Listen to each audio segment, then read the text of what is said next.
this thing on? Hello, hello.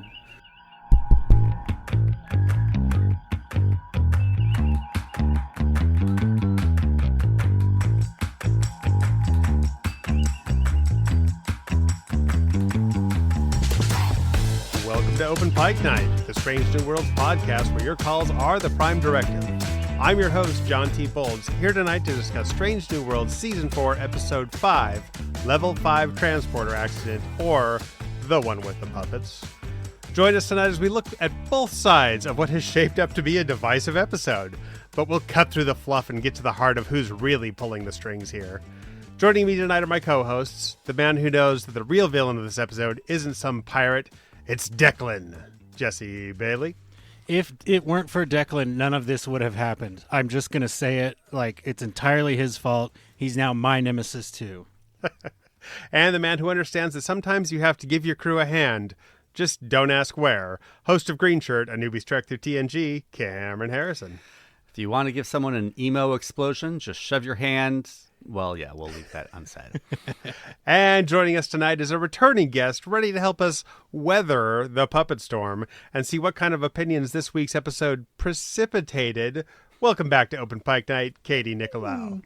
Good use of the word precipitated. Hello. I feel them raining down upon me, all the opinions. Yes.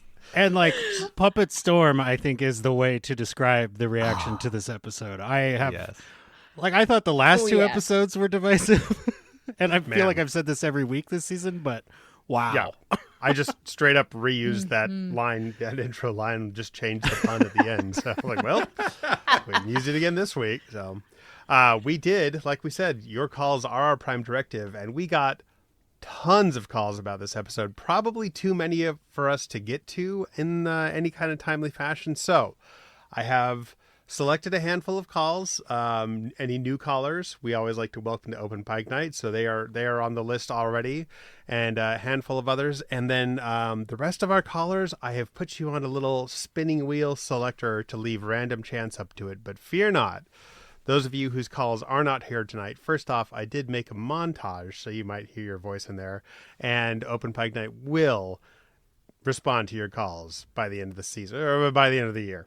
John says he has an idea, and we don't know what this idea is yet. I'm on pins and needles. I think it'll work. It'll be fun, and if your voice doesn't get heard on the podcast, it will be heard and featured for Open Pike Night. So, without further ado, let us talk about a level 5 transporter accident. And halfway through season 4 of Strange New Worlds, we're one episode away from only having 10 left in this entire series. That's kind of crazy. Yeah. Mm-hmm. I don't like that. So let's go ahead and start off. Let's start off with Isaac and hear from what him and his son Harry. Hello, guys. This is Isaac. And Harry. Of the Trek 365 podcast, and we have just watched the puppet episode of Star Trek. Now, this was amazing. I absolutely loved it. How did you feel about it, Harry? I think it was incredible, but also the funniest episode you'll ever see, and you should watch it. Yeah, they've watched it, don't worry. Okay. So, live long. And your turn. What? Your turn. Live long and puppet. Yeah. See ya. Bye. Bye. That's how you do a call-in. Yeah, Exactly. excellent call, Isaac and Harry. And I have to say, like, this is an angle that may be missing from the discourse that I have seen so far this week. Like, this is going to be the way that so many parents who are struggling to get their children, which should be read, my child, into Star Trek. This might be our inroad. Like, this is the one thing that we can go, well, hey, this has puppets, and maybe that will be enough.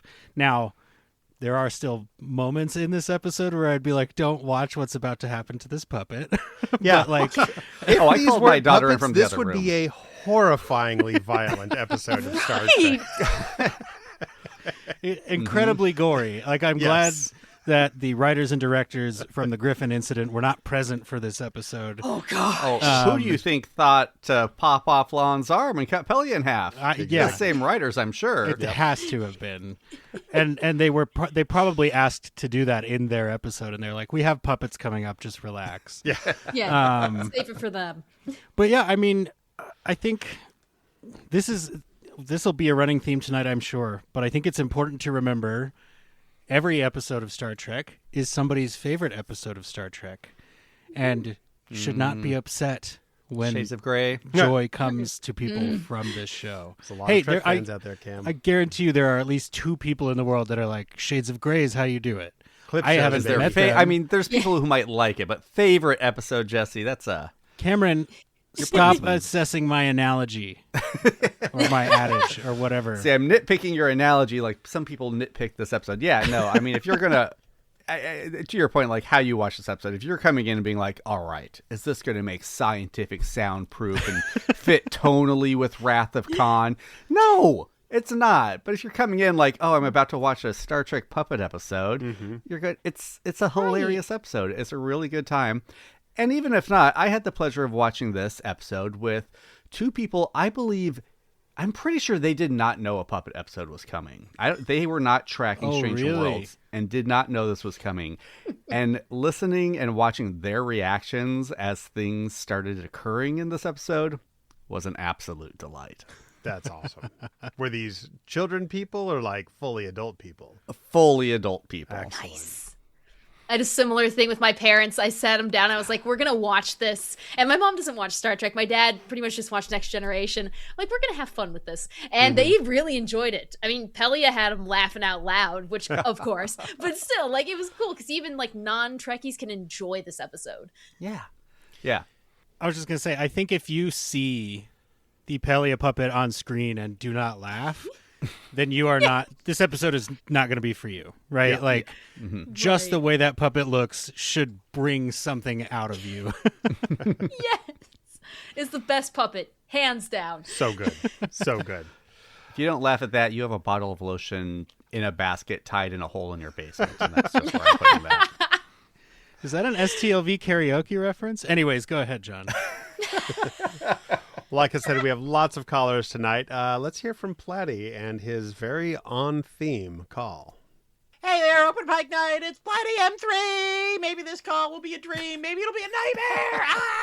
But here's my puppets, hits, shits, and giggles. Hits. I loved all the puppets. That Pelia one is definitely a favorite. Now, Ethan Peck did an awesome job being the straight man. All that ma'am. I'm a huge Brooklyn Nine-Nine fan, so seeing Jolo Truglio hitting away, great for me. I absolutely loved how the entire thing reveled in puppet logic, where consoles didn't recognize their hands and vacuums of space wasn't a big deal at all. Also, I was fine with them skipping any explanation of how they were able to get doors open when they said they couldn't, or Pike back in, whatever. Finally, I liked when the ship was a Trek and the crew ran around like crazy Muppets going, But, shits.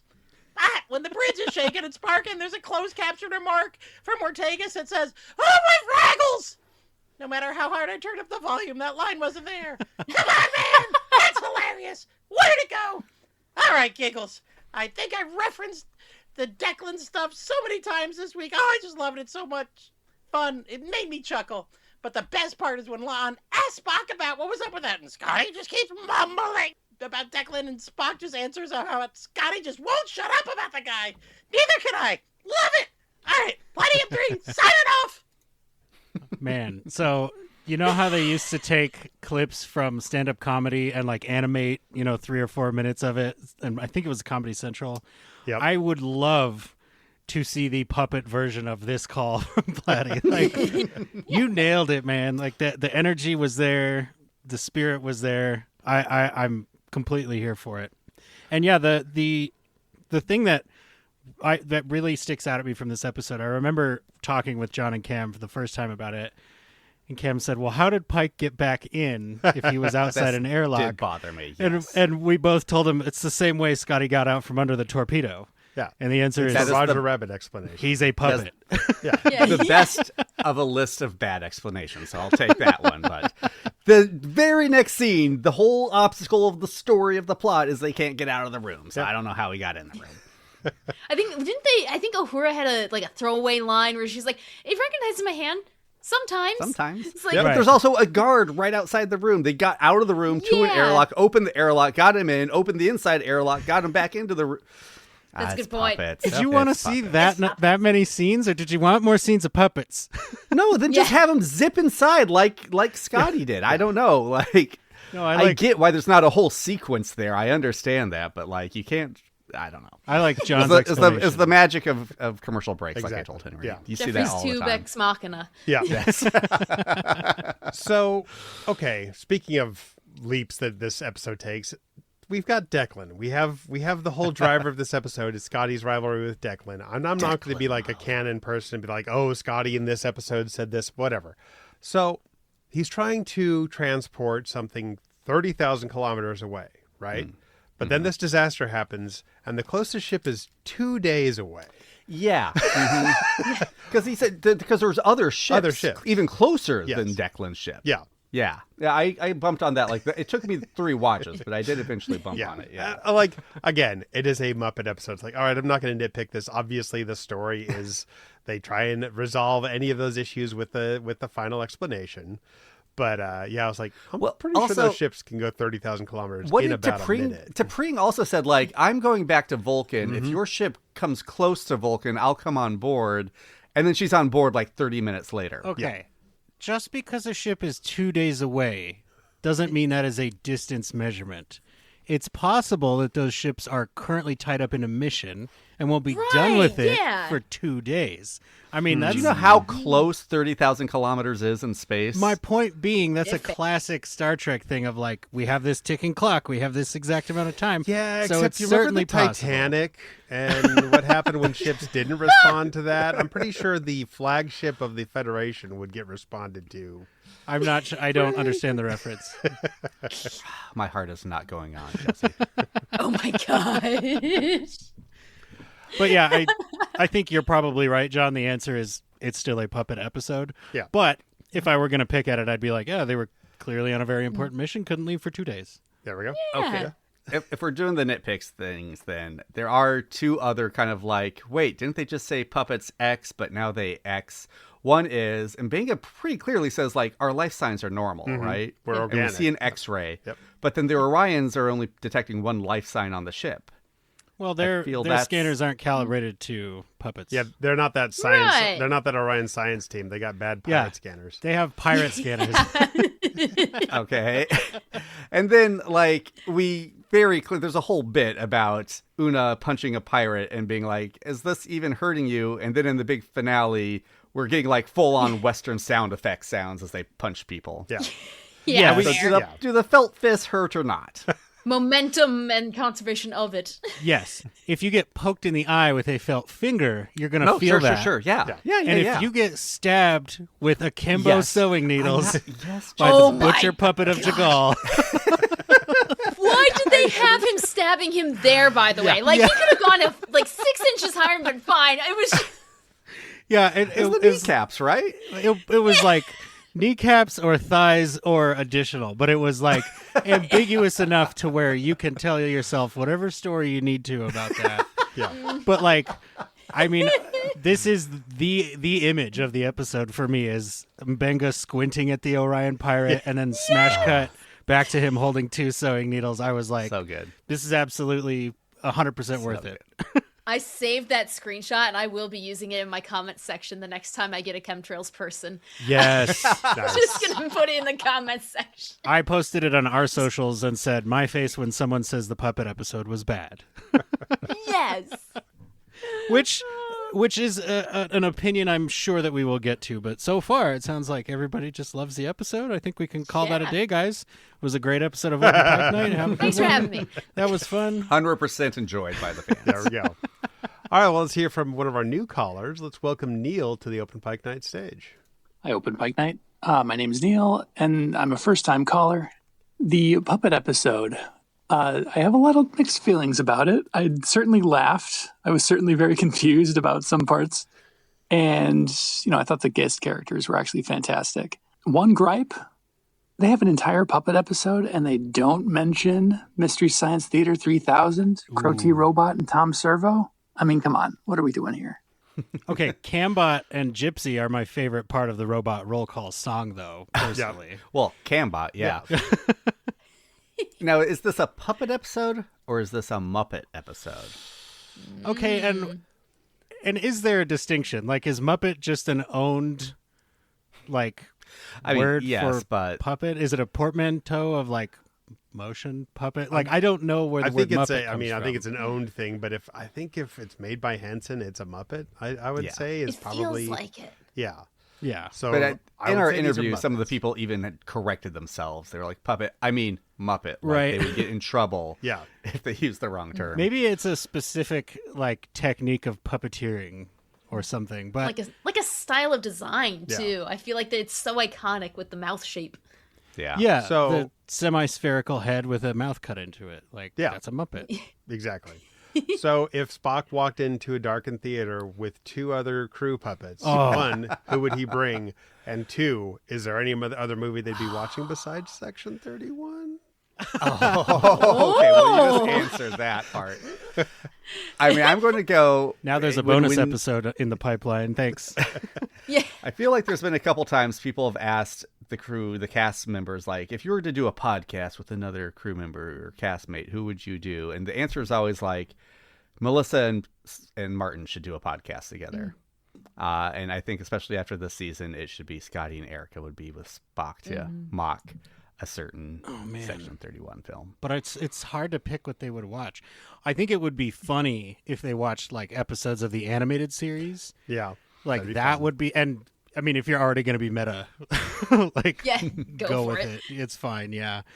But I mean, I want to thank Neil for even mentioning Mystery Science Theater because it's near and dear to my heart, and I think more people should watch it. Yeah. Yes. And it really hasn't been discussed on this because obviously, everybody's talking Muppets with this episode. But yeah. There's other puppet stuff. In space? Yeah. Yeah.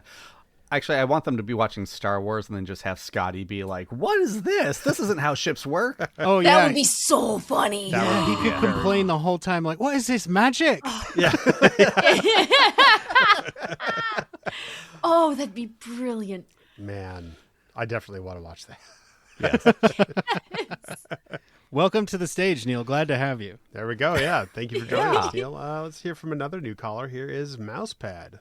Mousepad here, calling with thoughts on Level 5 transporter accident. I have some very mixed feelings about this episode. I love Star Trek, of course, and I love puppets. As a kid, I loved the Muppets as fun, colorful, funny characters. As an adult, I've gained an appreciation for the artistry of puppets and the skill needed to bring an inanimate puppet to life. I always like it when Star Trek uses puppets for aliens and creatures, such as Strange New Worlds has done with the Gorn. But do I want Henson-style puppets in Star Trek? Well, mixed feelings. I love seeing these Star Trek characters come to life in the Henson style, but as an actual episode of Star Trek? I spent my first watch of this episode trying to find some plausible pseudoscience to merge the puppet hijinks with the Star Trek universe that I've loved since I was a kid. It wasn't going well. On the bright side, when I rewatch the episode, I'll be able to enjoy the puppet hijinks without worrying about the story logic. If we got 26 episodes per season like we used to, I'd be fully willing to embrace an episode like this. But in a world with 10-episode seasons, it feels almost wasteful to spend one on something this ridiculous. Nonetheless, it's a fun and funny episode. And that will have to be enough. Welcome to the stage, Mousepad. And on behalf of the guys, I got to say, it was wonderful meeting you in Star Trek Las Vegas, and I'm glad to have you join us here. And I think this is probably the normal reaction, right? Like, this is the average Star Trek fan reaction to this episode of like, oh, okay, we're doing puppets. I can deal with that. Like, I have feelings about it. I have thoughts and questions, but it's not going to upset me, and it's not going to be my favorite episode ever. I think this is your straight down the middle, totally normal reaction to this episode. And I appreciate that you were able to appreciate it. And I know it's been said other places, but like, you want Star Trek episodes to make you feel something. If you came out of this going, I don't care that happened, that would be a bad sign. And it feels like a cop-out to say, hey, it succeeded because you felt something. But, I mean, that part of it is true, I think. Yeah. And we've heard it from a couple. I'm not going to hold off to the end of the episode. We've heard it from a couple people. I have mixed feelings about this episode. Mm-hmm. And I know I said this about the last episode too. I don't know if I wish this had been a full Muppet movie just a Star Trek Muppet movie. But I do wish they'd gone just like unleashed. I feel like they held themselves back on the Muppet insanity when they decided to finally be like, we are going puppet attack on this ship. T'Pring describes it as a ship of chaos. I'm like, show us a ship of chaos. Like have Muppets just flying in front of the camera in the middle of the battle scene. Have your pirate leader not just sit in the captain's chair for most of the fight scene. I love the guest stars. Like, all the pieces are there. I kind of wish they had amped up the energy of the insanity, I guess is the way I'll put it. I agree with that. The finale did leave me wanting a little bit more because there's this great buildup of like, we're puppets. Let's do what only puppets can do. And then again, they get there and there's a lot of punching. And you're like, okay, where was like crawling through an air duct that a human couldn't fit through, or being folded up 3 ways in a briefcase to sneak or put in, into like a t-shirt cannon and fired at somebody. I mean, something. Yeah. I mean, there's bits like where La'an is kind of popping up puppety and poking people in the eyes. I'm like, okay, that's a puppet maneuver. I'm seeing you do puppet stuff. But a lot of the other ones are just like, I'm just jumping at you and shrieking, kind of puppety. The creators did talk a lot about how like that was a very difficult scene to shoot. I would imagine. And I feel that kind of comes across like, they kind of got the pieces they needed and were able to kind of just get enough out. But I wanted a little bit more. I also, speaking of what the creator said, I liked a lot what Henry and Dana said about like, this was an episode made for the people who love Star Trek and the people who love the Muppets. And they felt like that was a large overlap, which I would probably agree with. Yeah. So kind of to Mousepad's point, like, I grew up on the Muppets. I love them. I grew up on Star Trek. I love Star Trek. I've grown up on TV shows that have done Muppet episodes. So like Star Trek doing one is not a huge leap for me to take. And I'm perfectly willing to take it, even if, again, if I'm watching it with like a scientific mind, I'm like, would the transporter make felt be animate? Okay. Well, and I think Mousepad hit on the nail on the head there with if this was a 26 episode season, no one would bat an eye except for like really hardcore haters. But like if we had more episodes, it would be much easier for people to accept these like one-off genre meddling like things. And I don't know. I started Star Trek like back around like 2008, 2009. So all of mine that I watched were 26 episodes in reruns already. Right. So I just grew up knowing that we'd have limited seasons. Well, so kind of 2 points. I've been hearing a lot of people say that, like, look, guys, if you're doing 26 episodes, sure, give me these crazy ones, but you've only got 10 episodes left. We've only got 2 seasons left. You owe me the traditional, normal space battle episodes. And I get that. And I've thought the same thing too. But as I've been thinking about it more, especially trying to think about it from the creator's point of view, like, you have 10 episodes. Are you going to want to do like just another Star Trek episode? Yeah. Are you going to want to do the Star Trek horror episode, the Star Trek noir episode, the Star Trek puppet? If you have the chance to do those ones, why are you going to do like, I'll just make another Lift Us Where Suffering Cannot Reach? Yeah. I love Lift Us Where Suffering Cannot Reach. It's a good episode. I'm glad we have it, but I can also be like, if I only have 10 episodes, do I want that? Or do I want this like crazy thing I'm going to remember for a long, long, long time? Yeah. Right. Two things for me. Hearing you guys talk about the fight, I kind of wish one of the Orions had tried to punch the red shirt that had the hole in him, and then their hand got stuck in the hole, and then he used that to kind of like steer them around and do things. Maybe to even hit other Orions. But the thing about the genre swings that I have landed on, and I think I got this from you, Cameron, is it still about the characters, and does it serve their arcs? And I think that is a resounding yes for this episode, especially when you consider Spock's point of view of this whole thing. And for me, Star Trek is about the characters. You know, when I was able to finally get my wife to watch some TNG with me, it was because she went, I remember liking that robot guy. I'd love to know more about him. It wasn't, I'm suddenly very interested in Federation politics or the mechanics of warp drive. It was, I would love to know more about this cute robot character. So, and I think this episode a lot of people said about episode 3, like, this is a Lower Decks episode. This is actually also part of a plot of a Lower Decks episode where one of their characters gets turned into a doll and has a little sign that says, "Do not play with me." Like, I think this would have fit in Lower Decks as well, but I don't think that precludes it from being in Strange New Worlds. Yeah, because it does happen in universe. Like, I mean, the comments that annoy me the most are the ones that like, basically say like, yeah, it was just the genre and nothing else. No story, no character. I'm like, did we watch the same episode? Right. Because there is stuff happening under there. Right. I understand that's maybe a distraction. You could apply that word to it. I wouldn't, but like, well, and it's so. Yeah. It's nice to see Spock dealing with anxiety because, like, for me personally, I used the logic taught in Star Trek to treat my own real life anxiety when I was in middle school. Because heaven knows you got a lot when when you're in middle school. But that was such a really cool, like, wait, I did that, and it actually is helping him sort of connection. So it meant something. It wasn't just a throwaway episode. It had substance. Yes, so much. Yeah. Like, this is Spock becoming the Spock we know from TOS. This is one of the probably most meaningful episodes to this character we'll get in this show. Yeah. Right. One of the most interesting reads I've seen about this, which I didn't even, like, sniff, was this is an allegory for disability. None of these characters can do what they're used to being able to do, and they feel like they are lost now. And Spock, supposed to be the one who's able to do all of it, also suddenly feels like he can't do anything right.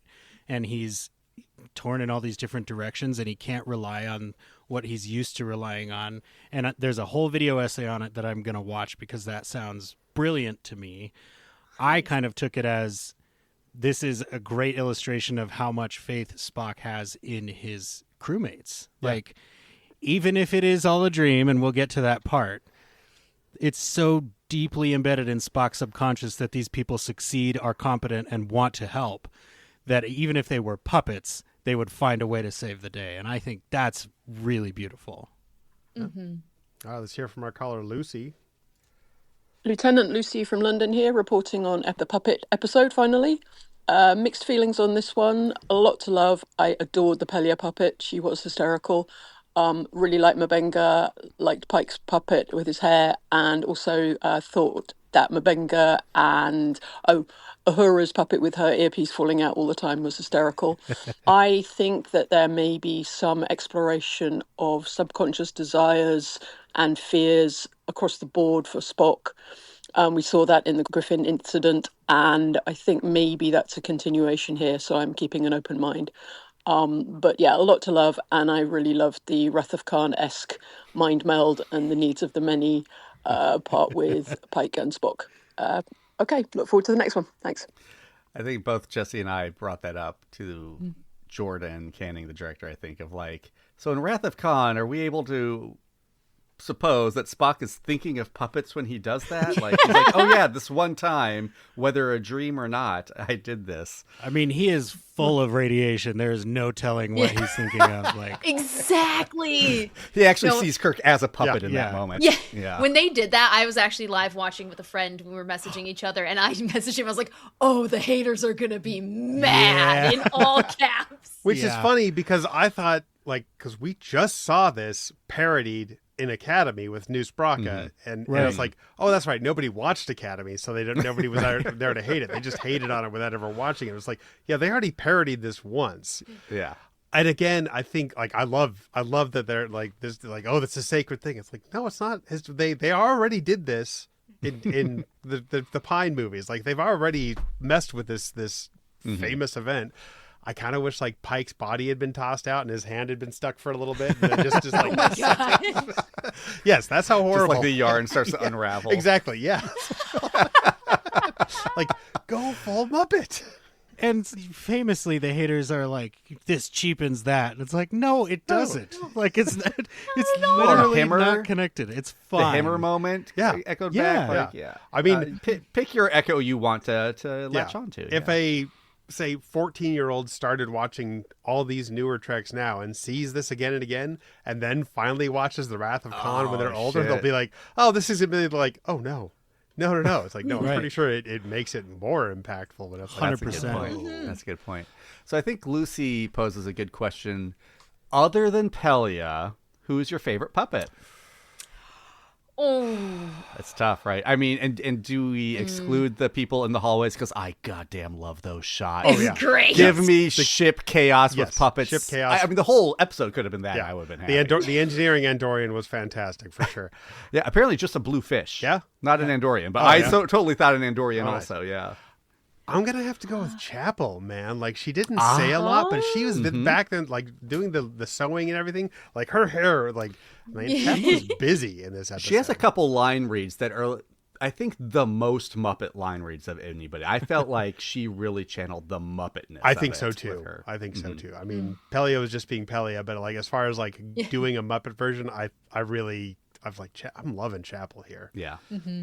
Yeah. Oh, I mean, I liked Uhura's puppet was pretty great. She's pretty great.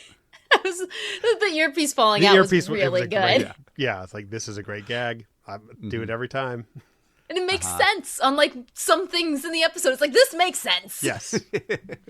Well, back to the Wrath of Khan of it all for just a moment. I'm sure there have been times in Spock's life where he's thought to himself, McCoy is an absolute Muppet. So, like, I don't think it's that much of a stretch. And maybe this is where he thought of that from. But for me, perhaps unsurprisingly, it's a tie between Mbenga and Ortegas. Yep. Mbenga because he manages to be both a very serious puppet for certain scenes and then the least serious puppet on a ship with Pelia. And that's, to me, an incredible range for A, puppet, and B, the puppeteers. Like, this is very well directed, in my opinion, and I think it really shines through in the Mbenga puppet performance. But Ortegas looks like Ortegas. Like, they even have the different, like, you can see where they shaved the line of hair on her head. Like, that was really, really impressive. And Come Closer to My Fists is like, for me, like, that's the kind of absurdity you want in this kind of episode. I loved them both. I would have been disappointed if there hadn't been a hold them at bay by just putting your hand on their head. Like you had to have that moment this episode. Yeah. I'm glad it was 100%. Ortegas. It's required. I mean, special shout out for the weenie puppet, too. He was great. Yeah. The red shirt. Yeah. And I have thoughts about him, too. But, like, as Lucy was talking about kind of Spock's character development, I think it actually tracks all the way from episode 2 through episode 3. Yeah. Because it's like he's in episode 3. Yes, he's drunk or whatever, but one of the things he tells Kirk that he wants to talk about is his fears, right? Yeah. And we see him being nervous and unsure about La'an and many other things throughout the season.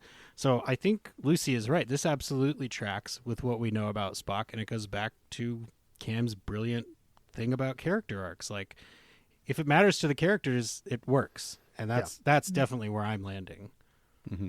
Well, not just characters, but all of these genres also have a Star Trek episode. How many times have we seen a transporter accident? Yep. Right. Yeah. We're just pushing it a little further. That's all. How many times have they come across a ghost ship? How many times have they gone to a Earth allegory planet? Been boarded by pirates. Like Yes. this. None of this Yeah. is new None of ground. these- It's just putting them different grounds together. I mean, this is Rascals. This is the same exact story of Rascals, just puppets instead of kids. Like, And I think it's Yeah. arguably more believable that Orions would get away with this while there are puppets on board than 3 Ferengi would get away with this. okay, Where there's a Right. whole crew of people on board. I'm going to put this out there now for whatever, Christmas time 2027. I would like to do a deep dive, like, episode or two about how New Trek has brought Orions into a fully formed, like, Tendi, Osira, the Orions in Strange New Worlds. Like, Orions have played a hugely important part in this newest generation of Trek, and I think it warrants like a full look when all of this is said and done. And those old scientists, when the Orions said that's all they ever wanted to be was scientists. Yeah. Like, I tear up at that. Yep. Every time. Every time. Yeah. All right, let's go ahead and hear from Jen. Hey, Open Pike, this is Jen. Absolutely ridiculous on so many levels. My favorite moment was when the one crewman got shot in the stomach and there was a hole in his stomach for the rest of the episode, and he just seemed so pathetic. But then I kept thinking, okay, when he got turned back human, did he have any damage? And for the people complaining Star Trek has always had silly episodes. They had Spock's brain. They had that DS9 episode where they were playing the board game. Yeah, they all have silly episodes, and it's kind of part of the fun. My favorite puppet was Pela, because her hair just every time it came on screen, I just wanted to touch it. And it's like, okay, are those hollow tubes? Is that yarn? I did like the sewing references because I do sew and make stuffies and stuff like that. So that was pretty neat.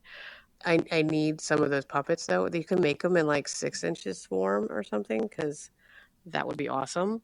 Yeah, that's all I had. Thanks.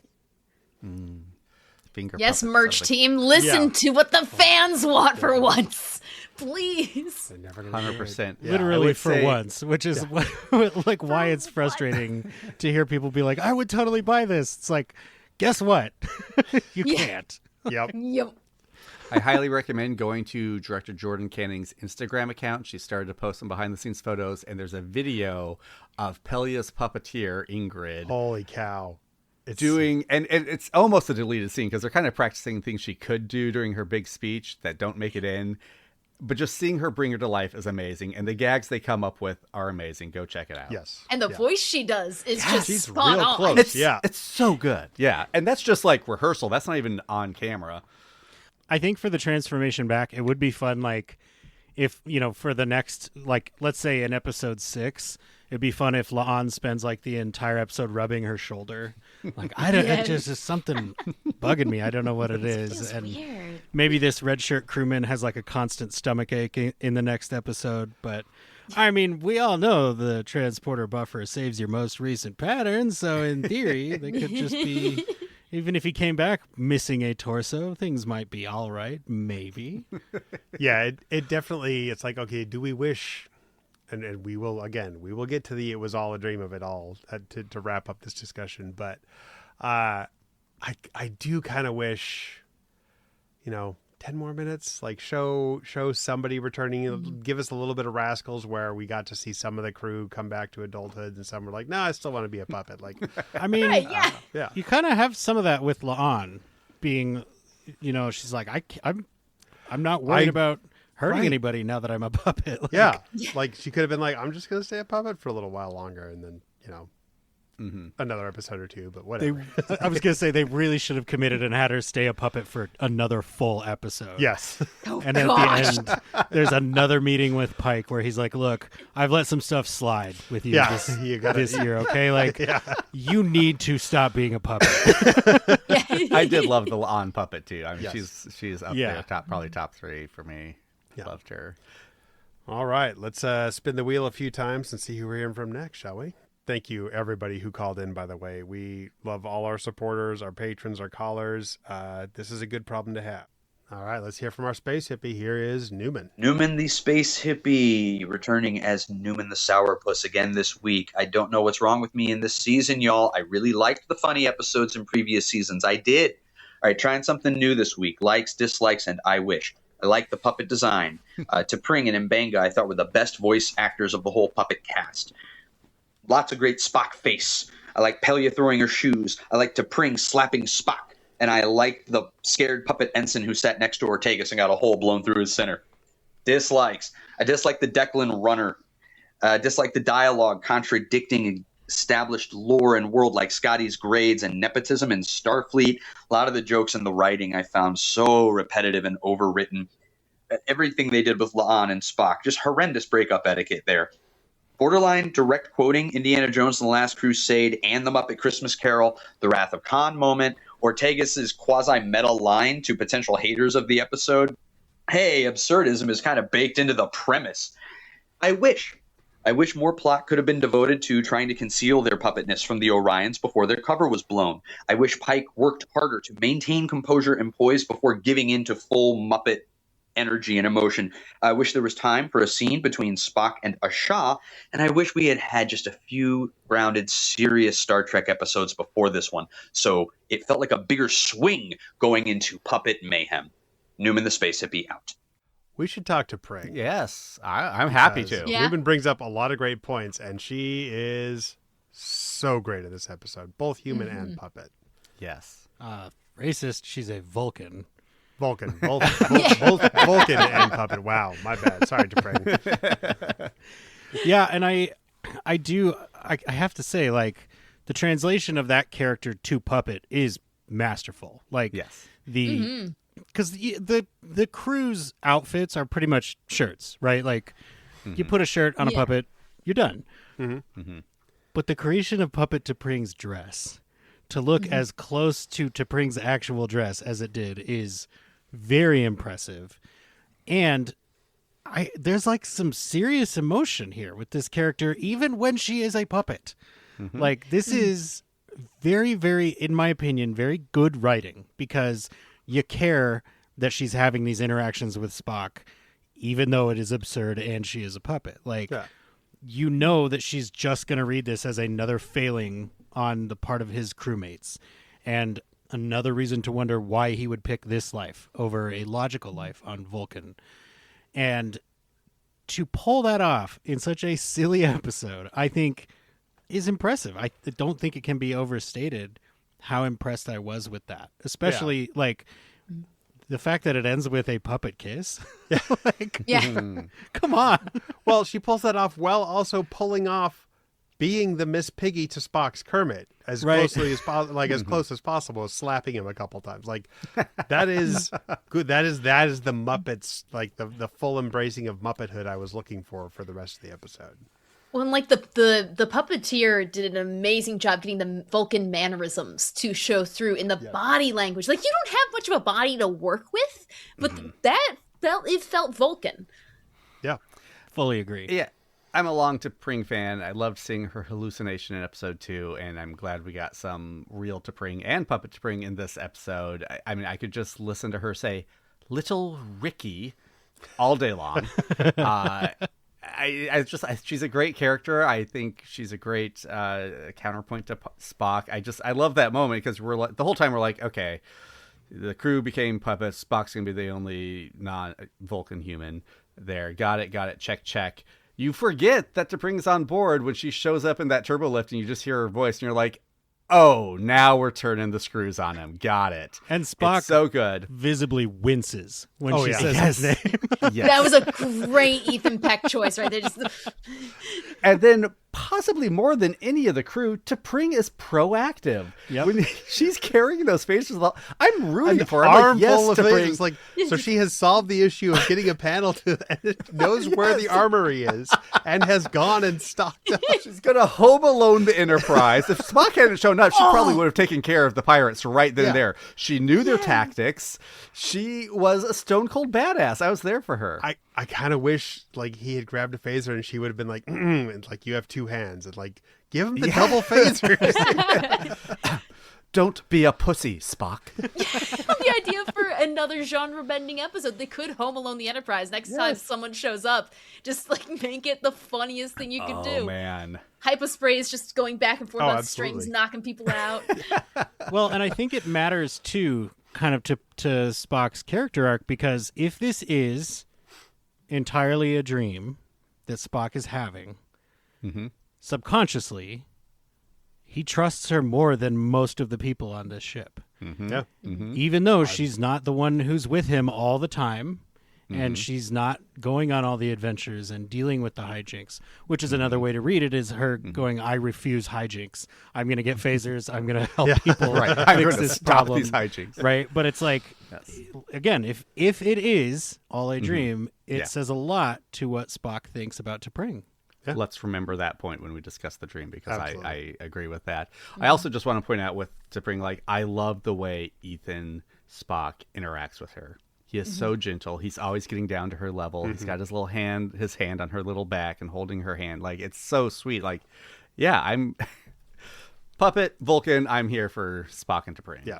Well, and to ask Newman directly, like, isn't this the second completely wacky out there episode of the season, and most of them are fairly grounded, serious adventures? Like the first Griffin episode, incident, for sure. Yeah, Also, Griffin incident and Chiaroscuro.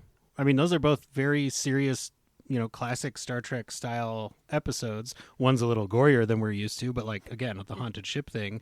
And then I think the first episode of the season, despite being fantastic and pulpy, is a typical Star Trek mission.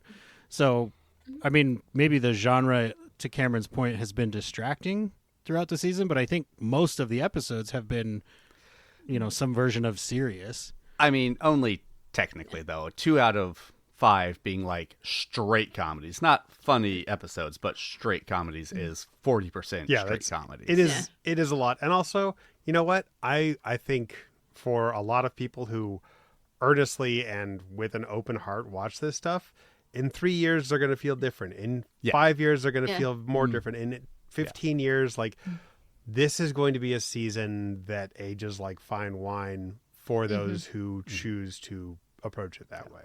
I agree. People are feeling that drought coming, and they're desperately saying, "Give me the Star Trek of my youth." And I get that. That's a fair reaction to have. To Katie's point, kind of earlier, I have been wanting to say, I wonder if one of the reasons I'm accepting of these big swings is because I'm only 3 seasons into DS9 and just started Voyager, and still have 3 seasons of Enterprise to watch. Like, I've got new to me classic Trek ahead of me. I'm not worried about it. So I'm kind of in a situation, I think, that allows me to appreciate this maybe more than some. And you started Star Trek with the movies, right? Pretty much. So having a wacky one built in is not new for you either. The Whales is my favorite movie. Right. Yeah. Look at Star Trek 5. That is a wacky movie.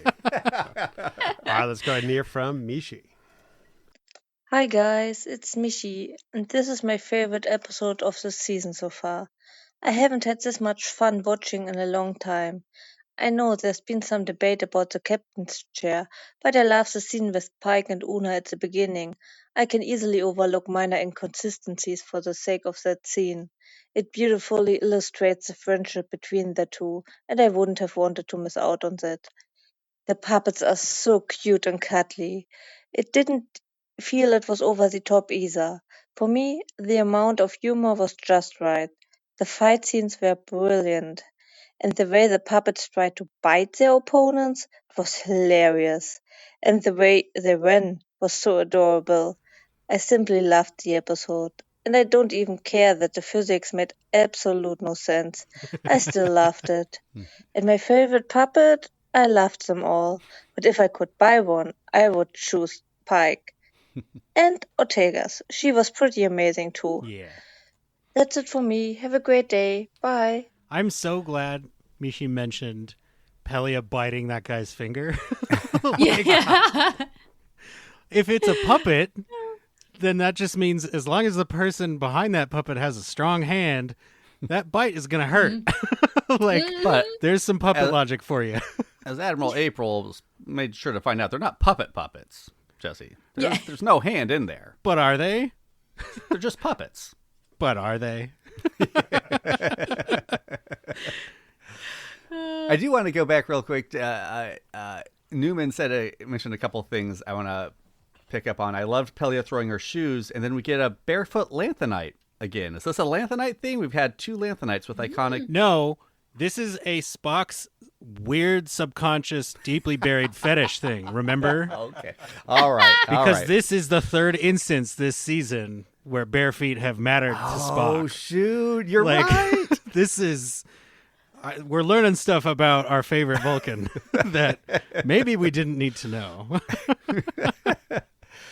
And then his comment on the runner of the Declan Milder thing not being his favorite, I kind of get, because every moment in and of itself I think is hilarious, like Pelia's and Scotty's little bickering. But it is a classic sitcom trope that had always bugged me, where like in the 4th season, all of a sudden they're like, oh, this character always says this or always does this, and this episode's going to be about dealing with that. But you're like, I have watched 4 seasons of this show, and that has never come up before. Like, I don't know why Pelia's poking him so hard about Declan Milder. Again, this is going to kind of go to my dream discussion a bit, but I mean, again, every moment was funny, so I can kind of let it go, but the whole time I was like, this seems a little out of character. I don't know. Well, and some of the line reads too, you can pick up on it. It sounds just like slightly out of character, especially Pike with his chair. And like, I do like that scene at the start, but like, throughout the episode, when he keeps talking about the chair, it made me remember at STLV, actually, Anson Mount was talking about how he had to go back and I think it was 3 times to re-record lines. And when they called him up the 3rd time, he's like, "Are you kidding me?" Like he almost lost it. It's like you can pick out the lines that may have been that 3rd recording because there's just a little bit more for anyone rewatching it. Mm-hmm. Well, and I think, were we to get more episodes in a season of this show, we would meet Declan, and I bet he would be very nice. And it's like most of this rivalry is in Scotty's head, kind of like his rivalry with Erica was. Like, Right. If had this been a longer episode or they wanted to wrap that up more, they would have had Pelly and Scotty working together to beam little Ricky off and like successfully, the last shot of the episode would be Declan some guy walking into his quarters and not Spock staring at little Ricky. I did want to see that moment of like Ricky just appearing in someone's quarters because holy hell, nightmare fuel. It's interesting you say that though, John, because I think this is the longest episode of the season so far. It's a long one. So far. Don't worry. Which that's why I qualified it. But I will take this opportunity to say they mixed their horror genre from episode 2 into this episode with little Ricky. Like, I want that puppet burned. Like, I want that puppet destroyed. It is incredibly unsettling. I need someone to make it and then just hide it around STLV in different Oh my spots God. each day, like Elf on a Shelf. Cam and I found trading cards in an elevator, and the one thing you do not want to see in a Rio elevator is little Ricky. Yeah. All right, let's hear from Michelle. Hey, Open Pike Night. I love this episode. Having grown up as a Muppet fan and Star Trek fan, it's like a comfort watch to me. Ever since I saw Puppet Pike, I've been looking forward to it, and it did not disappoint for me. I really give props to the Jim Henson Creature Workshop and the Puppeteers for pulling this off. The puppets were perfect, from the look to the performance to the voiceover work, with Ethan Peck's Spock grounding it and playing perfectly off the puppets like he was in an episode of The Muppet Show. I had so much fun with it. I can't remember the last time a TV show brought me so much happiness. And yes, it's not easy being green, and there are haters out there. Like, I know there were plot holes here and there, but Star Trek has done zanier things like, I don't know, lizard babies. I like what it did with T'Pring, how she represents logic, and Spock moving toward logic. And I think we got a lot of characters here having a lot of fun, and really appreciated all the Muppetiness. My Crusher connection this week is that Gates McFadden did play off of Kermit the Frog and the Muppets as a secretary in the beginning of the movie The Muppets Take Manhattan. And yes, she also choreographed Labyrinth with David Bowie. So those are my thoughts. I'm a little nervous to hear yours, but hey, here to listen. Live long and prosper. You brought up Labyrinth and David Bowie, Michelle. And I assume you're talking about Cam and John, because it's going to be a love fest for me. But yeah, I'm like this episode. And again, we're going to get to the discourse with a capital D on it. But like, I have seen. Okay, let me just say this right here. On IMDb, this episode is currently rated lower than Code of Honor, which I think is stupid, literally disingenuous and kind of bullshit. Well, I had someone come at me on Twitter because they were like, "Yeah, the last episode is the lowest rated one." I'm like, "Come on, no, I know that sadly, Elysian Kingdom is the lowest rated." Whatever the newest episode is, has less than half the number of votes as any other episode. It's just the haters who hate watch it the first day and then come and rank it. Like their first episode will always be the lowest rated for the first week. Yeah. Yeah. And like let's air this grievance a little bit. You don't have to like every episode of Star Trek. I don't like every episode of Star Trek. Yeah. If you come at me or in a comment make a comment like, "Oh, how could they even talk in space?" It's like, that is no. They literally make a joke about that in the episode, saying it does not make sense. You are arguing in absolute bad faith, and I am definitely getting real sick of bad faith arguments. And I love that the people who call in here don't have bad faith arguments. Yeah, I've not heard one. Yes. Well, just like the last 2 minutes of it. As soon as that whole, I wake up, I was like, every plot hole, every problem anyone had with the episode, not going to factor in because it's not real. So that maybe I was like, there's really only 2 minutes of the episode that really affect is the last 2 minutes, and it just. And those are strong character minutes. Yeah, Yeah. absolutely. Well, And then breaking up, but that'll happen. I'm sure that'll show up again. so I think there's a lot of just like straight up trolls and bots out there. Some of the comments I'm seeing are like, this is not a real reaction a real person would have. This is a puppet reaction to a puppet episode. It's so extreme. Yeah. But some of the more like nuanced ones I will try to engage. And one person was like, what were the writers thinking? And I was like, well, I happen to know what the writers were thinking. So I commented and posted a link to our episode. And she did watch because she replied like, hey, thanks. I watched it. Good podcast. But I had a problem with what they said, and it was the thing I mentioned earlier about, well, we made it for Muppet fans and Star Trek fans, and this person goes, that's the problem. They should only make it for Star Trek fans. They should only be thinking about Star Trek fans. And I was like, we are not a monolith, as the internet should show you right now. Like, show me one episode that is universally loved by every Star Trek fan, and it doesn't exist. So, to your point, like, you're not going to like everyone, and I'm sorry if this one wasn't for you, but I guarantee you it was for a lot of people. Yeah. Yeah, and I know John hates the inner light, but for me, the kicker to this argument is like, I don't care, like, in the nicest way. It doesn't bother me if you didn't like it. That's fine. Yeah. If you're coming out and saying it's a bad episode, then you have mistaken your enjoyment for quality, right? Because this is made by the people who do Muppet stuff in Jim Henson Workshop and Jordan Canning. Yeah. Like, these are the people literally the people that have been hired to do Muppet stuff and Fraggle stuff and things like that. So, like, again, you don't have to like it, but that's why I phrased my Mbenga meme the way I did. If you say it's bad, I'm going to look at you sideways because it's not bad. It is a highly, very well executed puppet thing. You don't have to like it. That's totally fine. Yeah. But, like, don't equate opinion of enjoyment with quality because that's not true. And it's also disingenuous because you're very clearly trying to make other people feel bad for enjoying it, and you want other people to agree with you that it was poorly created. And that just simply is not the case here. And I really want to specifically address Newman with this, and Trev, who is in our Discord.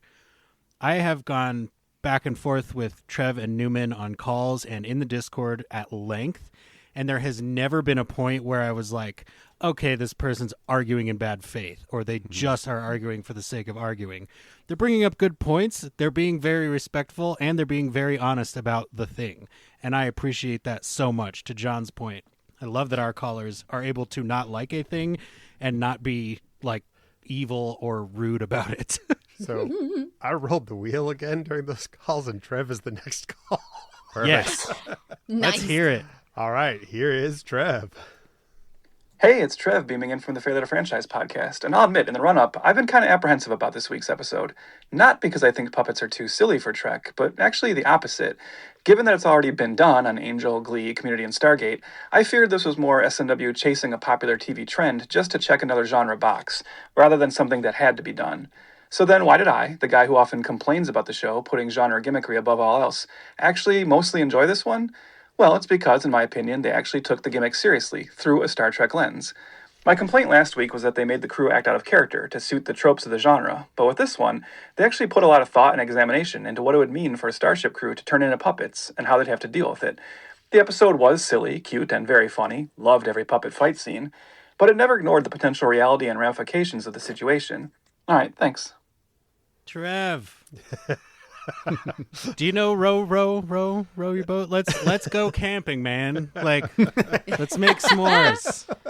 It feels so good to be on the same page with you. And I meant every word that I said. Like, every time we disagree with each other, I'm glad for the conversation because you're a good conversationalist and you know how to argue your points without resorting to, oh, you just love everything. Because that is a thing that has been said about me.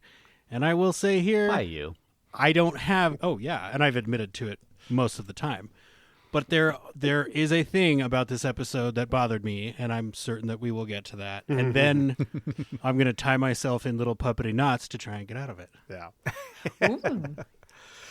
I do want to take a moment just to talk about, I don't know if Trev brought Ethan up specifically, but let's talk about Ethan because he knocks it out of the park in this episode. His expressions, I mean, 90% of this episode is just him reacting to the zaniness around him, and it's beautiful. It's like someone took the moment when Hugo Weaving sees Merry and Pippin run into the Council of Elrond and just made a whole episode on that expression because it's so good, and I'm so happy for it. It's one of my favorite moments of Lord of the Rings, and this whole episode makes me feel that for 54 minutes. And not just his expressions, his body language, like his panic attack, his rushing around the bridge, both with the Orions on screen and just without, like in the background, like he's just running back and forth trying to keep this whole ship running. And I feel stressed watching him just trying to keep the Enterprise operating. And then his stone cold badass stare at the end is chef's kiss. Oh yeah. It is so good. I do like that part of the final plan. The oxygen thing makes total sense. Yes. That part checks all the boxes. Yeah, it's like, what is he doing the first time? Like, oh, I really like this. Okay. Yeah. Well, in my defense for the Orion captain, I think her name is Kroll, not being Troll. Yep. Yeah. I made the same mistake to her face. No. It's Troll. Is it? It's Troll, yeah. I thought it was CH. Anyways, the reason I'm not bothered by her participation in the last fight is because she is, after April, the second audience proxy. She's like, what is any of this? Yeah. And like, you want to talk about facial expressions and reaction acting? Like, she is doing that the entire episode. She's crushing it. Like, totally loved her character. Also, she exposes Spock's other fantasy of being shot in the chest with a phaser by women, because that's the second time this season that has happened to him. Well, it makes maybe sense a little too, bit like of asphyxiation going on. Sorry, Katie, go ahead. Well, it makes sense too with like the bridge and her not participating, at least in my brain, is that like when you are using your brain and you're thinking of all these little different things, Spock's brain is thinking up all the individual movements of each puppet and the fights and stuff. It makes sense. Like eventually it becomes too many people. It's like, okay, you just sit. Okay, everyone else choreographed. Like, I like that. That's the way I've thought of it. I mean, I'm fine with her sitting and watching. She's the captain. She expects all the men around her to do everything. But when Spock comes onto the bridge and she's just blatantly looking to the right where not much is happening and ignoring like the one threat on the ship who has just entered the bridge, that was a moment where I was like, this is a dream sequence moment. This is where I accept the dream explanation because it's a little But much. she's got, like 5 other guys on the bridge? Like, it's still reasonable for her to be like, I may not have to worry about keep an this. eye on Spock. He just walked in. There's puppets everywhere, Cameron. All right, I got 3 more callers, then we'll do our montage. I just want to say thank you to Grayson, Katrine, Abby, Anthony, Starship, and Val. We did not get your calls this time entirely. You might be part of the montage, but your calls will be played and discussed. But let's go ahead and hear from K. Sarah Sarah. Well, that was certainly the most sensational, inspirational, celebrational, Muppetational episode of Trek I've seen yet. Kudos to La'an for respecting herself and Spock in the way she ended their relationship. So the conceit of this week's episode, it's wacky and it's really out there, and the vitriol I'm seeing for it, whatever. But the point in this episode when the puppets are out in space and they're experiencing that awe and wonder, that was it's Kermit saying what's so amazing that keeps us stargazing, and what do we think we might see? Someday we'll find it. The Rainbow Connection. Sorry, this song chokes me up. Anywho, hey you lovers, hey you dreamers, keep dreaming. Love this call.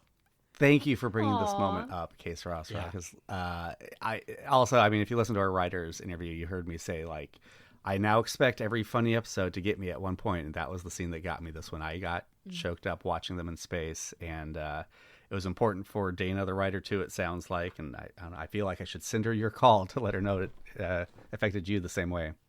Let's literally do that. I think that's absolutely earned. And like I'm choked up just hearing your call. Like Right. Yeah. I mean that was beautiful. And for me it was the Pike scene.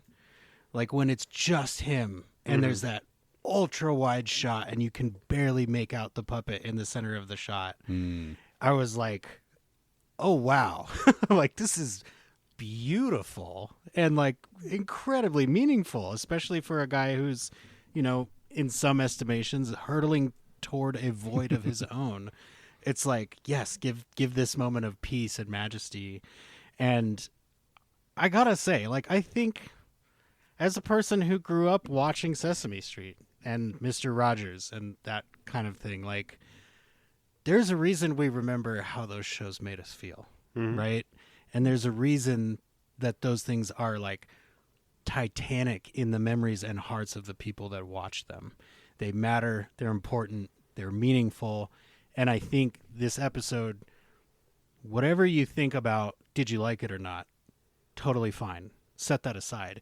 Ask yourself, why is this hitting people hard and why is it giving them joy? And I think if you can examine that, it might help you maybe come down off the ledge about this episode. Yeah, I mean, Kermit's made me cry before, too. There's something about the Muppets. I mean, puppets in general, but Muppets specifically that really, they are outrageous. But there's something there, and I don't know what it is. But I love it. I want to cling on to it. And I feel like there is a little bit of that in Star Trek, too, that wonder that I just want to spend time there, and I just want to spend time with the Muppets. And if you can combine both of those feels into one, like, why are you angry?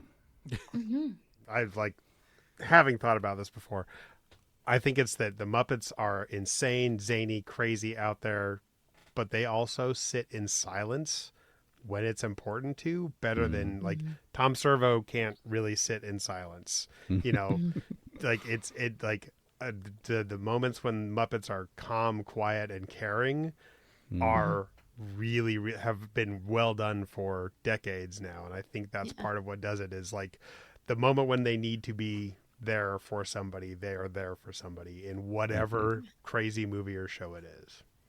Well, and it's really interesting too, bringing the two universes together. People say, I want to be a part of the Star Trek universe. I'd love to be a part of the Muppets universe. You're going to have someone say that about the Bourne Identity. Like these are two franchises that are very specifically like, you feel like you want to go and be home there. And so it makes sense that you're putting them together because they have the same overall feel for the universe. I also saw a good post that was like, look, internet, for years you've been asking the question, take a movie, make everyone a puppet, leave one a human. And now you actually got it and you're mad? Like... Yes! Which everyone's answer would have been like likely Spock. Like if anyone is not going to be a Muppet, make him deal with it. It's Spock. Sorry, I've got the Gonzo Identity going on in my head right now. And it's just the park bench scene from the first movie when he's in Switzerland. So who's the human? Huh? Who's the human? Clive Owen or God, I don't know. Is it Brian Cox? Is he the yeah, still Brian Cox? Brian yes, Cox. Brian Cox never. Sorry. The titles get better too, because the Gonzo Supremacy is a movie I'm gonna watch. Like, and then just Gonzo for the fourth one. Yeah. Like these are things I'm going to watch. Wait, I can't. Does that mean there's a Jason Gonzo? Yes. Okay, but I can't let this go by without saying, Crow T Robot had some pretty good moments of silence. Like when they just hang his bottom jaw open to indicate like dumbfoundedness. True, like that worked yeah. really well. But also, both Cameron and Katie have snuck little things in. Cam said he wants to cling on to something. And Katie mentioned Spock's brain earlier. Yes, and I feel saw like that. I heard that too. Those two things should be lauded for the accomplishments that they are. I like that you're Thank keeping you. a running list. Thank you. All right, They just slip out nowadays. Yeah. You should see my weather forecast. There are some days where I word for word quote Star Trek and I don't think about it and then it happens on air and I'm like, oh. Somebody's like, she did that on purpose, and you're like, sure.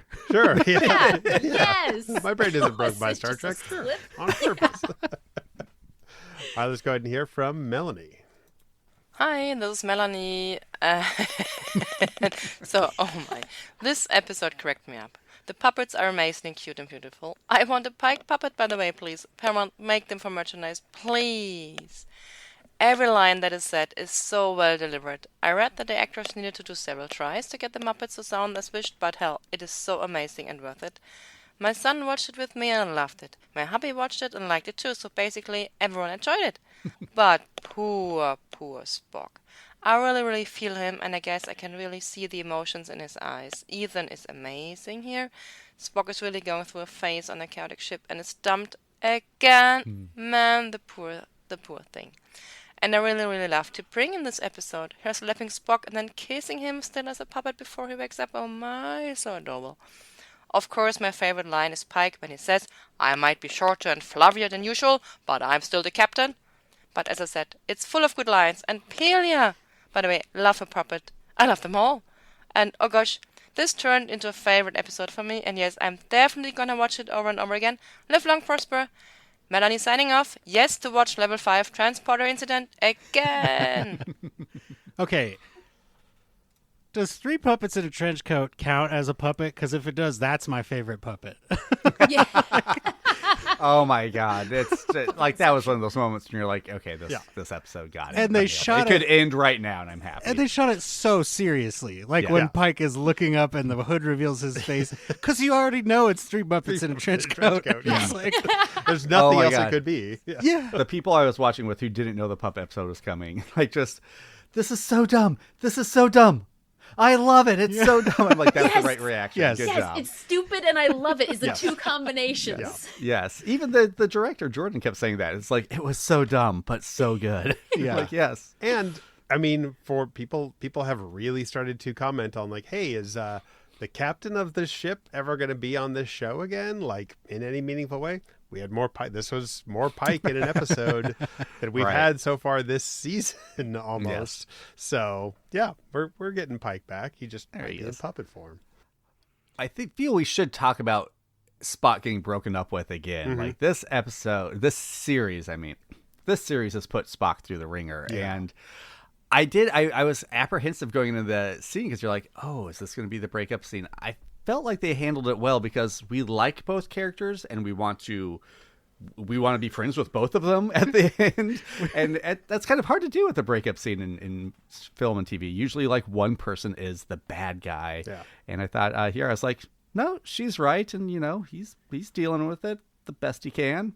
they're both logical thinking adults. Like we don't need another literal song and dance about Spock losing another girlfriend here. I agree that it was well handled, especially because it's like we've seen this before now on this show. So it's like, how much time are we going to spend on this breakup? Yeah. If it's like a half episode, I'm going to be upset. Well, they've been 3 very different breakups. Sorry, go ahead, Katie. Oh, no, I was just it's completely like you don't want to spend too much time on this because if we're already complaining about only 10 episodes, you don't want half of it being spent on a breakup. Right. Yeah. Mm-hmm. And they've been very different breakups. T'Pring was like, all right, it's obvious that this is not what you want or not what you're going to focus on, so we're done. Chapel was much more forceful, much more harsh. Like, I am choosing to break away from you. And La'an is like, we have reached the net. I mean, it is a maturation in his relationships. I still think he's a little bit passive in his breakups, but somebody who could be accused of that himself. I'm not going to like hold him. I can relate with Spock. I'm not going to shine a spotlight on him without shining it on myself. But it is. I do like that it isn't the same thing again and again. It's not this guy's a loser and keeps getting dumped by women better than him kind of thing. Right. Yeah. And then there's the great moment between them in the med bay later on in this episode where like, oh, they're still handling it like adults. He's ginger with her just like he is with T'Pring. And they had that good moment where she's like, your ex-girlfriend might need someone to talk to. Have you right talked now. to her since she got turned into a puppet? That like to have mature breakups. I feel like in television so often it's just explosive and I hate you. It's like this is like, hey, yeah, we just reached the natural end of our relationship, which some people I think in the real world may need to know that that's an option. That's one of the teaching moments from Star Trek. Like, hey, cool, let's still be friends. Let's just end the romantic part because I don't think it fits anymore. Okay, see you at dinner. Like, do it. Yeah, absolutely. And maybe the dance lessons, we'll leave those aside too. Yeah, well... You can't have one without the other. Yeah.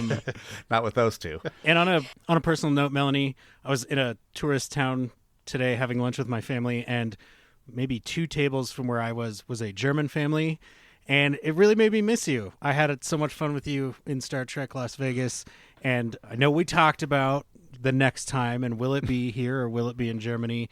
And I got to say, like, thank you so much for the time we spent. That was a ton of fun. Everybody we met in Vegas, and we are going to be doing our STLV coverage episode soon. We do have to wrap this one up. We have one more call, and then It Was All a Dream discussion. Here is Matt Law. Hey, Open Pike, it's Matt from the Prove It To Me podcast. I think we're at a point where Strange New Worlds has its own voice. Rather than evaluate it against other Star Trek, I think it's more fruitful to evaluate it against itself. And what is itself? This show has pretty firmly settled itself into the theme of exploring art forms while telling a Star Trek story. Not gimmicks, you fucking lazy clickbait haters. Art forms. There's genre, then there's art form. Then there's genres within art forms. Remember, Jim Henson showed us just how adult puppetry can be. So the question for each episode, especially this season, is how well did Strange New Worlds nail the art form while telling a Star Trek story? It's puppets this week, and admittedly I came in with higher than normal expectations. I love a good puppet episode. Intro to Felt Surrogacy is an all-time favorite episode of Community for me, a gem in the middle of the gas leak year. This one I think is a solid B- Muppets in Space episode. If you've seen the actual movie Muppets in Space, you know, like a lot of Muppet movies, it's not an Oscar winner, but it knows what it is. Level 5 Transporter Accident knows what it is too. The imperfections and corniness are intentional. That's what a Muppet movie is. Even still, this wasn't a perfect episode for me. I do think it fell just short of nailing the art form while telling a good story. Oh, but I absolutely treasured every scene with Rachel Harris and Joe Lo Truglio as Orions. Absolutely fantastic. No notes. Live long and prosper. I just want to talk to you about Muppet movies now, Matt. Yeah. Where does Muppet Treasure Island fall? Ooh. Because that's like an A- for me. Oh, okay. Yeah, I mean, yeah. Muppet Treasure Island's pretty damn good. I think it's solid. I think I might be due for a rewatch, honestly. I haven't seen. There's even some Muppet movies I've never seen. So yeah. Yeah. And Matt, I want to talk to you about specificity in discussing things in media, because I absolutely agree with you. One thing on that line that drives me crazy is when people say, "I don't watch anime because I don't like that genre," and I'm like, that is not a genre. That is a medium. Style. Like, Yes. anime covers every genre you could think of, some that you can't, and a few you would probably prefer not to. But, like, it is not a genre. It is a medium. So your specificity here means the world to me, Matt. Thank you. Yeah. Mm-hmm. We do need to talk about Rachel Harris and Joe Lo Truglio, because we are going to release our interview with them probably tomorrow. I should have it finished, so tune in on Sunday for that. Yeah, I love that they brought in these two icons of comedy to basically play the straight people on this episode, and I mean it works so well. It was brilliant, and like the fact that they're memorable, like characters of the week. Oftentimes, if you go back to like TNG, Voyager, all that, you forget a lot of them, but they have personality that's going to make them last. So I really appreciate them going all out for their episode of Star Trek. Yes. Here's a tidbit from our interview is that Rachel was in Voyager. One of her first acting credits was in Voyager as Marta. She played Kessa's mom. Kessa's mom, Marta. Yeah. And I love that she was like, and I was nervous to let them know that because I thought they'd fire me because I was already in the series. And was like, oh, Rachel, no, they don't worry about that. Let us introduce you to Clint Howard. Or I'm thinking, the Reanimator, but yeah. Oh, yeah. Jeffrey Combs. Thank you. Oh, my gosh, yeah. Yeah, and I think for me, it's like you have these two characters whose job is to be incredibly unimpressed for most of the episode, right? Mm-hmm. Mm-hmm. But like the moment where Spock is learning about the Orion structure of society matters. And this pirate gives him good, meaningful relationship advice. That's impressive. Stressful. Yeah. Yes. Sometimes, man, just do the thing. It's okay to just do the thing. Just do it. I also just like that now, with the movie Paul, Joe Latrulio, anytime he interacts with aliens, he just gets lit on fire, apparently. So. I did. What was T'Pring's plan there? Because there wasn't much of a plan there. It's just like, okay, I'm going to get caught and then somehow get out of it. Thankfully, his suit is super flammable. Why would a guy with that flammable a suit carry around a blowtorch? Yeah. Like, you're in a bar, just have her splash alcohol on. But I love that it was like the drink blowtorch. It wasn't even his. I think it was just from the bar. Okay. But I also love that. Sorry. Is there no open flames on Orion ships? Maybe he just doesn't know what fire is. Yeah. I love, again, it's like, if this were a real scene, this would be horrifying. Yes, Blowtorching somebody's hand. Yeah. Man. But that's something else I said, and which I noticed, is like, it was fun seeing these two actors in very different roles for them. It was fun seeing Rachel Harris be a badass pirate captain and Joe be like this sage, advice-giving green alien.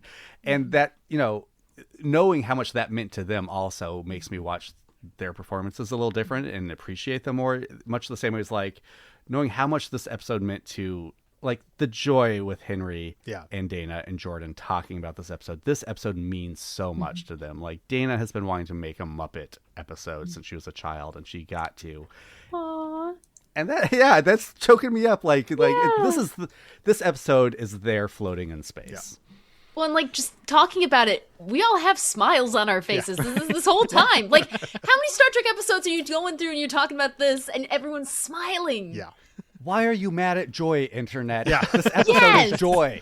And it's not even whimsy. It's not even that. No, this is joy. No. Like, this is a ridiculous, silly, fun, joyful episode. That's right. And you can have some issues with it. Like other people said, I'm not torn. There are some plot issues I would have preferred not to have. But, I don't care. I want to feel this way. Right. Yeah, and to your point about Rachel's performance, when she pulled her sword on Pike, I was like, oh, this is a Eric Attendi scene from Lower Decks. This is the pirate Orion captain that we're used to, in all of the best ways, because it is also humorous. The level of put out that is on her face this entire episode, even when she is the one doing the threatening, or when she shoots the red shirt and then he just stands back up, it is so subtly exactly what it should be, right? Everything is over the top except her performance, which is perfectly calibrated to match against that. It's she's very similar to Spock in that way, but I think Spock has moments where he needed to be over the top. Right. She doesn't have the emotional attachment to it. She's like, I just want the ship. Yeah. I just want the codes to this ship. I'm just trying to do my job. Yes. Exactly. Which is a great parallel because she's unable to, despite all this puppetiness, and all these other people can't do their jobs because they're puppety. It's really well drawn. It is. Well, let's listen to this montage because a lot of our callers had thoughts. So let's go ahead and hear what they thought about it was all a dream. I'm bummed that the twist was it didn't actually happen. It was a dream, which frankly I thought was kind of an easy way out, but also the only way really to make it make sense. Yeah, but it didn't matter because it turned out to be a freaking dream. Low-key kind of disappointed about that, but it makes sense because that would be too much of a jumping the shark kind of episode. Then at the end, we find out that the whole thing was just a dream. Is that a storytelling cop-out, or is it a relief? Once again, mixed feelings. Apart from Spock, all the character development we see here never really happened, and I think that's a shame. I am on the fence at the moment around the dream nature of a lot of the episode and it all being Spock's imagination. The ending saved it for me. The hijinks, even though I love hijinks, were just a bit too much for this to not be a dream, and I'm calling that a perfectly acceptable conclusion. I don't mind that in the end it was a dream, but I would have been happy with it standing the way it was. I guess I am a rather easy fan in that regard. So I really bought into this episode, and I was a little disappointed at the end when it was just a dream, but I do think it propelled Spock's plot forward. I don't think it was a pointless episode. On the other hand, we only get 10 episodes a season, and this one mostly doesn't count because it's just a dream. Spock and T'Pring's stories move forward a bit, but it's inconsequential for everyone else. That's my hang-up. and the "It was all a dream" ending. I'm not sure how I feel about the whole thing being a dream. I think I prefer it that way. Otherwise, what is Spock doing having sex with the puppet to Pring like 5 hours after La'an breaks up with him? Which is also why I didn't like the final reveal. The "it was all a dream" cheat is such an overused trope, we tell first-year creative writing students to avoid it. It also raises questions of why Spock was dreaming about emotional epiphanies and struggles of his crewmates while also working through his own issues, and kind of nullifies the sweetness of that crew spacewalk moment. They never really experienced it. Or the resolution of Pike deciding not to keep his new chair, which only happened in Spock's subconscious. The reveal felt like a concession made to placate fans who'd say puppets are a bridge too far for Trek canon, but I wish they just had the guts to say it all really happened, because I think they handled it well enough to justify it. I was somewhat 50-50 on the kind of cop-out of it being a dream at the end because I was so actually buying into the puppet situation. Wow. A lot to go through there, but let's go back first. I didn't pick up that they had sex, but if you listen to our writers interview, they absolutely They did. had sex. Yeah. Yes. I mean, it was a kiss, fall down to the bed, go out the window to see them floating in space. Yes, John, it's right there in classic filmic storytelling and rules, And but the I whole didn't crew pick up is on that. watching. Yeah. Like That's the that's part. the thing that's like, okay, here's where it's weird. Like, sure, he's sleeping with a puppet, but like, okay, But that's weird. But the whole crew is literally watching. Having Henry read that scene from the script is one of my favorite parts of that interview. So, and yeah. Well, and I All will right. say here, like, this was my bump, right? Because I was like, again, and to Melanie's point, maybe I'm an easy fan, but I was there. Like, I didn't need this to be explained away. I didn't need a clean slate or any of that. I was convinced that when Spock said you were all puppets, T'Pring was going to say, oh, no, only you were a puppet. The rest of us were trying to get you back to your normal self. Like, I was sure that it would be a misunderstanding and a perception-based thing. So I was initially kind of bummed about the dream thing. And part of that does come from that first-year creative writing exercise. Like, you're told, just don't do this thing, right? Like, whatever you do not say, and it was all a dream. Well, it's so funny because, like, no television or movie is real, right? You're never watching reality. Right. But when you hear that dream at the end, you're always like, oh, what I just watched wasn't real. Yeah. Like, Right. It's a bit of a mindfuck, but I agree, yeah. It's an unreliable narrator writ large, and Yes. like personally, I'm still having a hard time with it. We have already seen, like we said, a character in Lower Decks got turned into a puppet. It's a thing that has already happened, and I was disappointed in like that because again, that spacewalk, the space scene is very very touching. I was tearing up. I'm like, and that didn't happen. And that scene steals it from them. Yeah. I had that. Well, I was just like the immediate reaction I had was, oh, thank goodness I love this, because I knew that it would like quiet down some of the online chatter. Like on a very selfish note, I was like, oh, thank goodness I don't have to see more of this on Twitter. Like that. But then the more I thought about it, I was like, yes, it's an overused trope, but we don't really get it overused in Star Trek. So if you're watching it in kind of a vacuum, it's somewhat newish to Star Trek, other than, I mean, heck, even the Inner Light still had some sense of realism with it because of the probe, but like, It's basically a dream. Fresh within Trek. And I think that's an interesting point because usually, I mean, in those sort of examples, it does end up being, oh, so this has mattered to one character, whether that character is Picard or maybe O'Brien. I don't know if Cam has seen that episode, but like, there are things that happen and take up a lot of time, usually a whole episode, and then it turns out it only really matters for that one character's plot or arc. And I think it's the same thing here. But I did still find myself having resistance to it. I was able to kind of put myself in the spot of like, well, this is okay because A, it means that Spock really cares a lot about all these people. And even in his dreams, he's like, I want them to have this impossible joy of just existing in the void and being actually in space, not on a bridge, but in space and getting to experience that. And it doesn't change what matters for him, which I think is also important.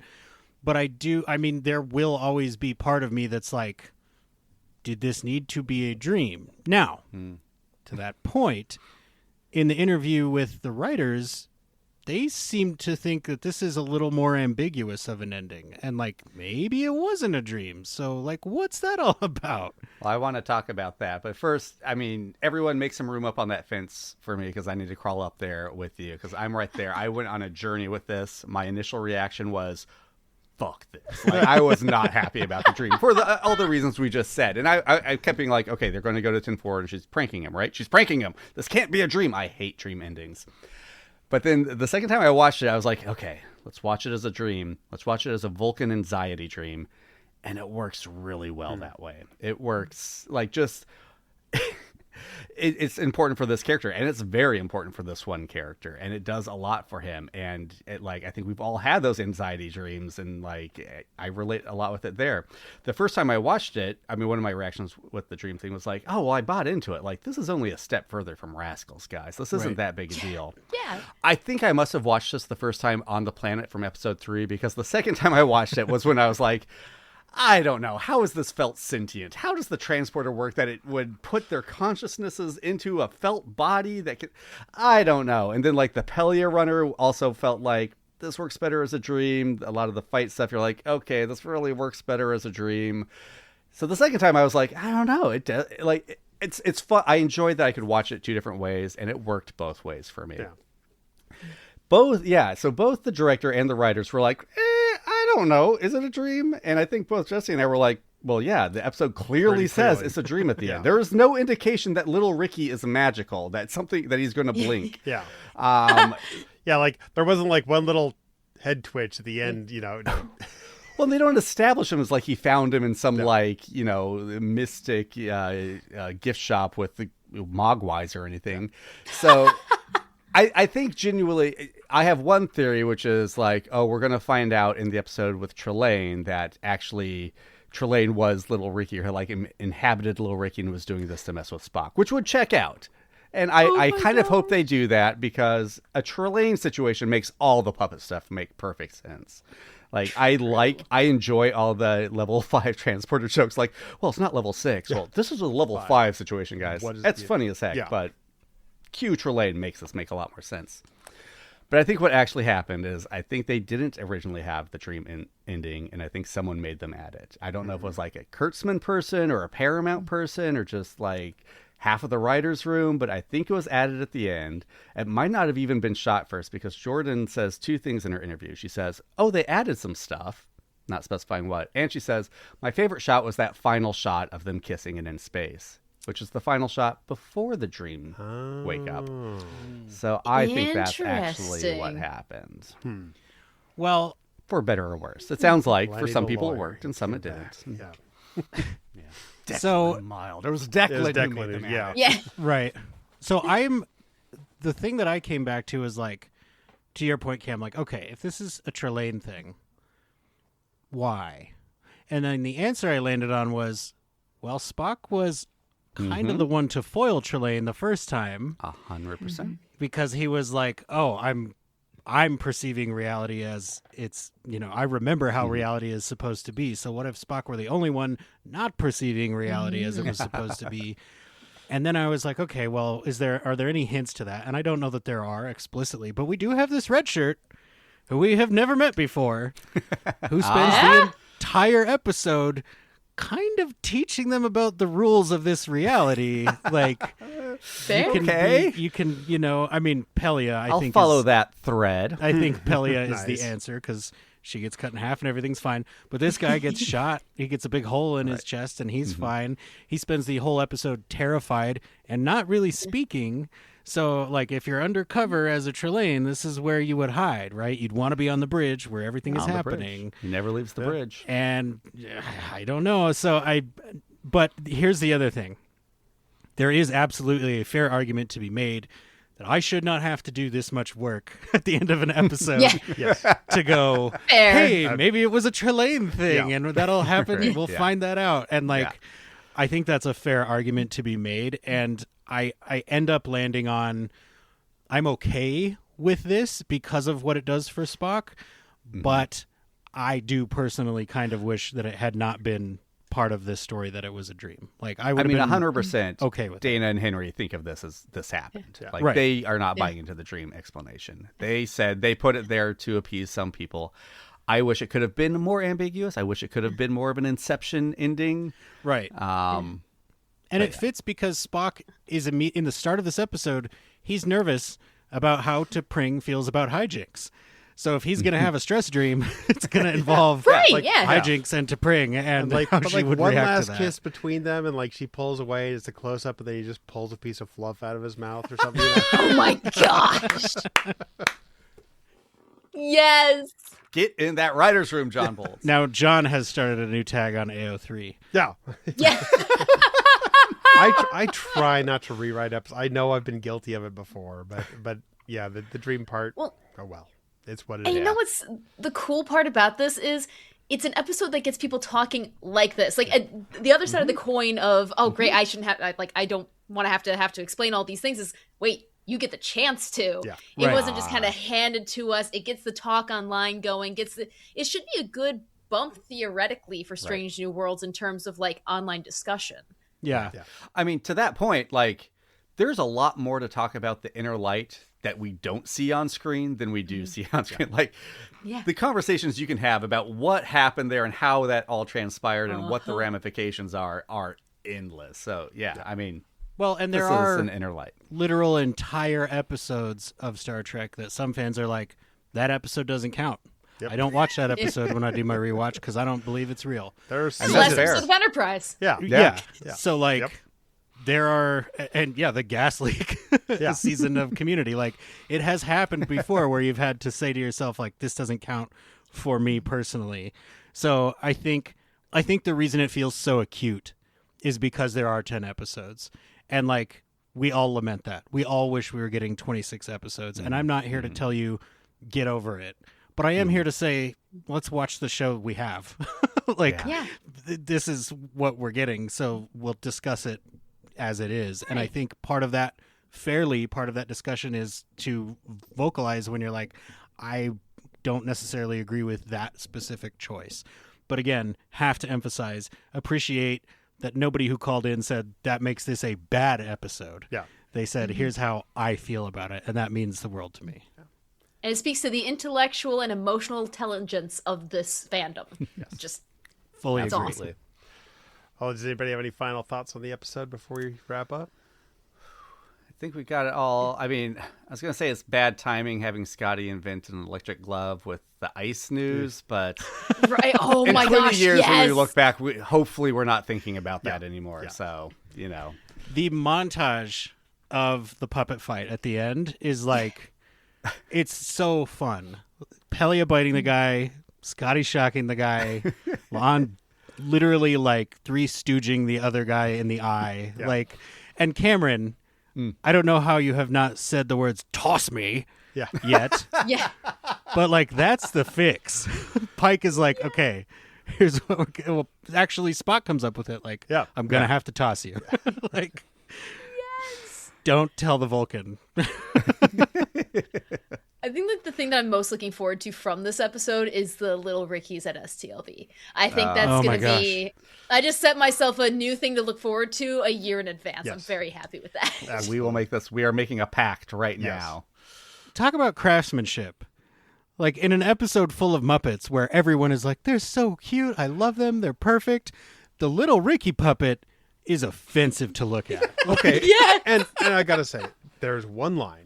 Mbanga says it is a slept-on joke unless you are a quilter or make stuffed animals. Quantum polyfill is one of the funniest fucking lines ever. Quantum polyfill. I'm like, I am here for them being Muppets because quantum polyfill is such a good niche joke that I have not heard enough people talk about. Yes. That's another thing I want to put on line too is like all these people saying, oh, I wish they hadn't made this episode. So you don't want Puppet Pelia in your life? Yeah. Like, what are we doing here, folks? We need an episode just on that hair. Like, yes. I need a how it's made on Pelia's hair. And I've spent the whole episode trying to be diplomatic, but if you don't want Puppet Pelia in your life, that's just an incorrect opinion. Yeah. Like, I'm sorry. That's just how that is.